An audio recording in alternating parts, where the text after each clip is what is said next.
Just like I'm teaching you how to trade, read price action in a demo, I leave it up to you to have the maturity and the ability to observe that you are ready to take on real risk with money.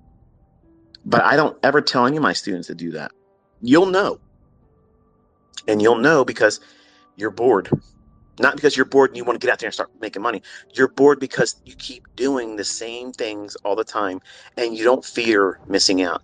You don't feel like you have to have the win or the positive return at the end. You're just doing what it is that you know you should be doing.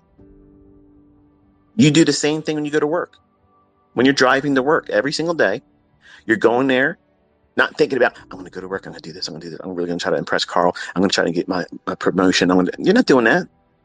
You know what you got to do. You got to get there. You got to do the same old deal with the same old customers, same old expectations, same old quota.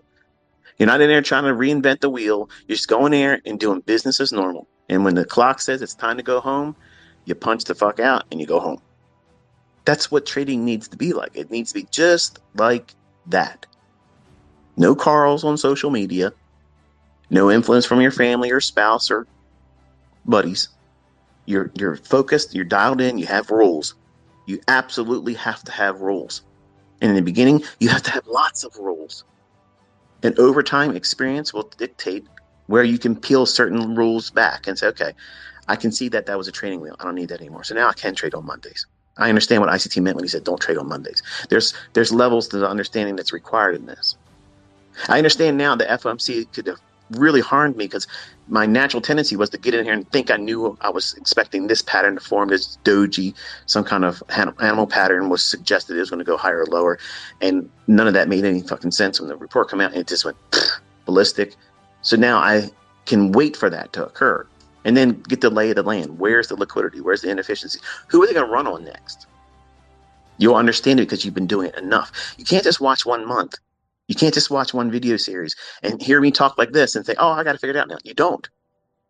It's experience led. You cannot condense this into a book. You can't condense it into a teaching series, a workshop, a mentorship. Mentorships ain't going to teach you this.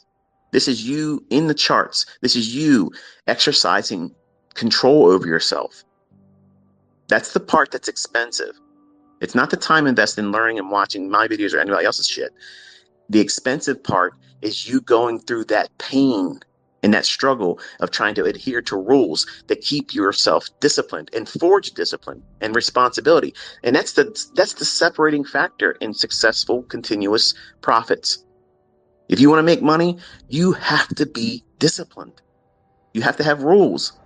And I'm giving you a scaling where you can go out of the initial rules. What's normal? Every day I can trade. Every single day I can go out there and trade. Now, would I be a good mentor going out there and telling everybody, you need to get out there and trade every day and expect to be profitable every day? That is some grade A bull. Human nature is what it is.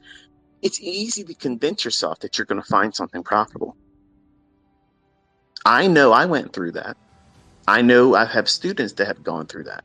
I've watched other people who've taught and teach and shit, and they have students that can't figure this shit out either. It's because we, as the person, the human being, we're trying to bring something in that's the barrier. That's the big rock in the road. You're bringing it. I brought it to my own trading, and I held on to it thinking it was something I should have treasured. And you got to clear the road of all rocks, every distraction, and you have to have boundaries. You can't go too far to the left. You can't go too far to the right. And you got to stay steady pace. Don't speed ahead. And don't worry about behind you in the rearview mirror, the windshield, what you're looking for. The biggest view is in front of you. And you have to take in all that new information. That's that right side of the chart. But if you're your performance or worrying about how you should have did this and did that, in your last trade, you're in the rearview mirror and you're missing all this other shit in front of you.